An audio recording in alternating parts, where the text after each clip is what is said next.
जिन लड़कों को गेम खेलते हुए आदत बन जाती है हारने की, नाकाम होने की और दूसरे से पीछे रह जाने की, आमतौर पे वो डिप्रेशन में जाते हैं और डिप्रेशन से बचते हुए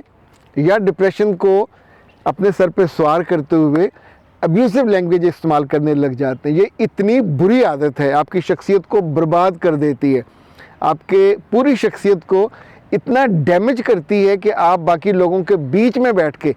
इवन एक वक्त ऐसा आता है कि आप अपने माँ बाप के बीच में बैठे हों या बहन भाइयों के बीच में या दोस्तों के बीच में, तो आप अपनी ज़ुबान को रोक नहीं पाते, चूँकि आपको उसके अच्छे बुरे होने का जो एहसास है दिमाग वो नहीं दिलाता, आप उसके इतने आदी हो जाते हो। जो मर्द जितना मर्जी खूबसूरत हो, जितना मर्जी अमीर हो, जितना मर्जी कामयाब हो, अगर वो गाली निकालता है तो उससे ज़्यादा बुरा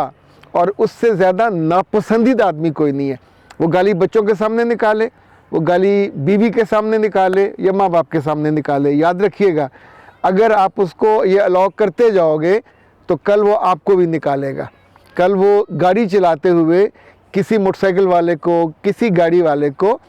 उसके लिए वो जो सेंसिटिविटी है वो ख़त्म हो जाएगी। सो इस मामले में कभी टॉलरेट मत कीजिए, बुराई को वहीं दबाइए, उसको वहीं समझाइए और अपना एहतजाज भी रिकॉर्ड कराइए।